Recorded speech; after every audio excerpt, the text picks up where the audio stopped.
घोर कलयुग के समय में मन इंद्रियां इंसान पे इतनी हावी है, इतनी छाई हुई है कि उसे इसके अलावा कुछ नजर नहीं आता। काम वासना, क्रोध, लोभ, मोह, अहंकार, मन, माया, सात का ऐसा चक्रव्यूह है कि इससे निकलना कोई आसान काम नहीं है। इंसान कितना भी सुखी हो, कितना भी दुखी हो, ये मन कभी काबू नहीं आता जब तक राम का नाम ना जपा जाए। और मन का काम विचार देना है। इंसान को ऐसे ऐसे विचार देता है कि इंसान मालिक से बेइंतहा दूर हो जाता है। मन का काम है चकमा देना, मन का काम है धोखा देना, और ये मित्र बनके, दोस्त बनके धोखा देता है। जब इंसान के अंदर कुछ नहीं होता, पंजाबी में एक कहावत है, गल लगता फिरदा है। मतलब ना तो भक्ति, ना सेवा, बचनों की काट दड़ादड़, ऐसा इंसान फिर किसी न किसी के गल लगता रहता है। और ये मन की चाल है। मन हमेशा इंसान को गुमराह करता है। कोई बहाना ढूंढता है, कोई इशारा ढूंढता है, तू कौन मैं खामखा वाली बात मन करवा देता है। मन बड़ा ही जालिम है। इंसान की बुद्धि, विवेक सब खत्म कर देता है। और जब मन बिगड़ जाए, किसी गुरु पीर फकीर की बात अच्छी नहीं लगती। उसे लगता है मैं जो कहता हूं वही सही है, बाकी सारी दुनिया। आमतौर पे भक्तों के लिए परम पिताजी ने वचन किए, सारी दुनिया एक पासे मेरा सतगुरु प्यारा एक पासे।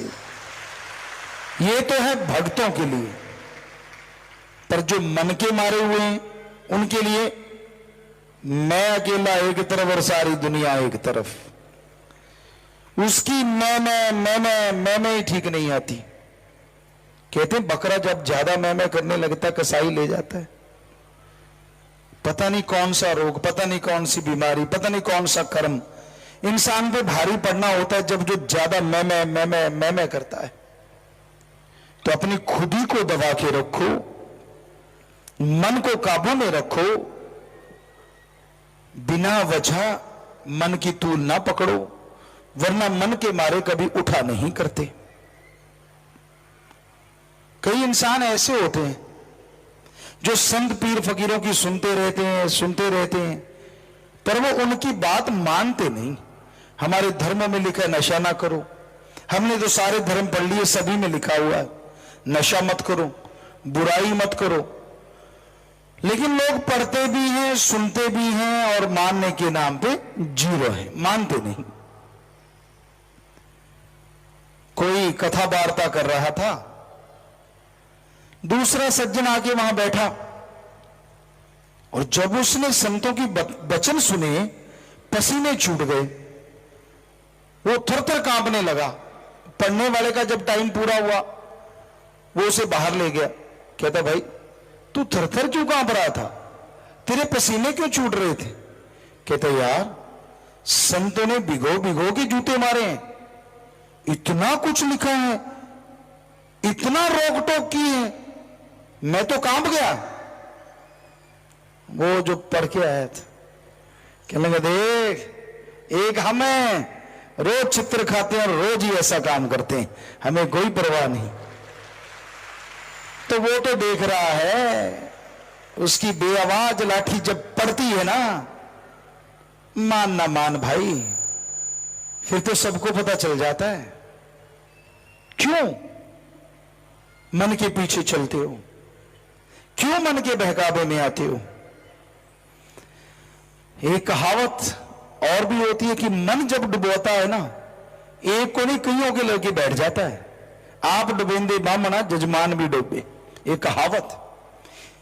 मैं हम तो डूबेंगे सनम, तुझे भी ले डूबेंगे। मन ये चाल चलता है। एक मनमता आदमी कहीं इकट्ठ में बैठा हो, वो ऐसी छुरछुरी छेड़ेगा या फुलझड़ी छोड़ेगा कि आसपास वाले भी जल जाते हैं, जो हाँ में हाँ या हूं या हाँ हाँ करते रहते हैं। तो मनमते लोगों से दूरी रहिए, सुमन कीजिए, सेवा कीजिए। मन के कहे चलो मत कोई, गुरु कहे करो तुम सोई। ये भव में गोते खिलवावे, ये गुरु से बेमुख करवावे। इंसान की गंदी सोच मन इंसान को कहीं का नहीं छोड़ती। वो जैसा खुद होता है, जब खुद पे शिकंजा कसता है तो वो छटपटाता है, और मन कहता नहीं तू अब ये कर, तू अब वो कर, अब ये बहाना ढूंढ, तू वो ढूंढ। और जो उनके चमचागिरी करते रगड़े वो भी जाते हैं। सो मन के पीछे कभी नहीं चलना चाहिए। फिर माया इंसान को भरमाती रहती, तरह तरह के रूप बनाती है, तरह तरह के भेष बनाती है। और जो इंसान माया के हाथों गुमराह हो जाता है वो कभी बचता नहीं। माया के दो रूप, एक जाहिरी तौर पे यानी एक प्रत्यक्ष, एक अप्रत्यक्ष। प्रत्यक्ष जमीन जायदाद, धन दौलत, स्त्री के लिए पुरुष और पुरुष के लिए स्त्री, यानी जो गलत चलने के लिए प्रेरणा दे। माया किसी भी रूप में आ सकती है। और दूसरा कारण है अप्रत्यक्ष। सारे धर्मों में लिखा हुआ है ये दुनिया झूठ है, दुनिया का साजो सामान झूठ है। लेकिन माया क्या करती है, सारी झूठी चीजों को सच बनाती है, और सच अल्लाह वाहिगुरु राम के नाम को झूठ बताती है, और आदमी इसके भ्रम में फंस जाते हैं। आज जिसको मर्जी देख लो, पूरी जनसंख्या के आधार पे अगर कहें तो राम राम तभी करेंगे अगर आपकी जेब में माया है, आपकी राज पहुंच है, या आप किसी बड़े ओहदे ऑफिसर हैं, तो आपको अनजान लोग भी राम राम करेंगे। अगर आपके पास कुछ भी नहीं तो अपने भी मुंह मोड़ लेंगे, यार ये इससे बोलेंगे तो कुछ ना कुछ मांगेगा। ऐसी है माया की मोहनी, ऐसा है माया का जाल। जो इसमें फंस जाते हैं, जो गुमराह हो जाते हैं, फिर वो बच नहीं पाते। तो इसलिए माया से और मन से अगर बचना चाहते हो तो सुमरन किया करो, सेवा किया करो। सेवा और सुमरन ही एक तरीका है जो इंसान को मन माया से बचा सकता है, काम वासना क्रोध लोभ मोह अहंकार से बचा सकता है, ईर्ष्या द्वेष द्वेष से बचा सकता है। इन सब से बचने के लिए सेवा करो, सुमरन करो, तो मालिक की दया में रहमत से अंदर बाहर से माला माल जरूर हो जाओ। जैसे बच्चे को कुछ पता नहीं होता, मां बाप की उंगली पकड़ता है, जिधर मां बाप ले जाता है ले जाता है, कोई दखलंदाजी नहीं होती, क्यों किंतु परंतु नहीं होता।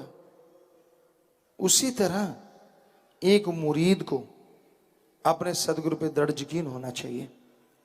वो जो कहे, जो बोले, क्योंकि वो खुद नहीं बोलता, अल्लाह वाहिगुरु राम बुलवाता है, वही वचन करवाता है।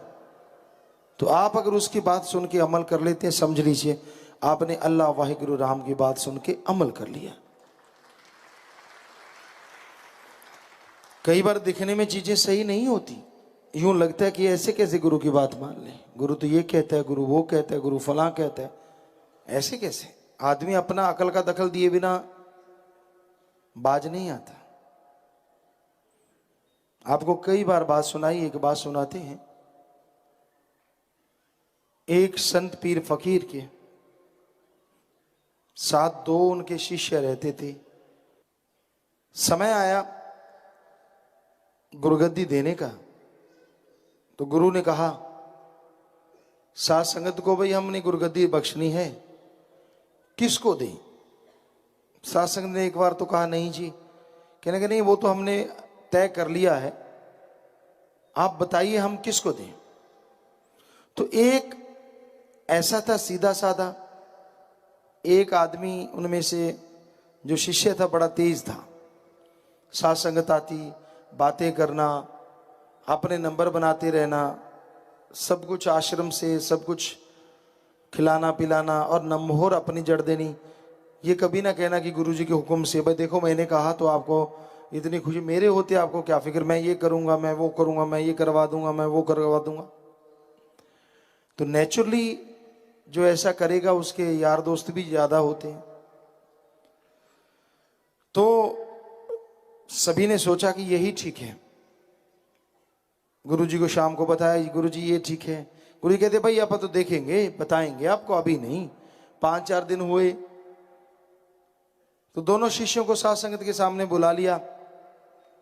कहने लगे भाई ऐसा करो, ये ऊंट है, वो लकड़ी की सीढ़ी है। तो इतना कह के गुरुजी चले गए। अब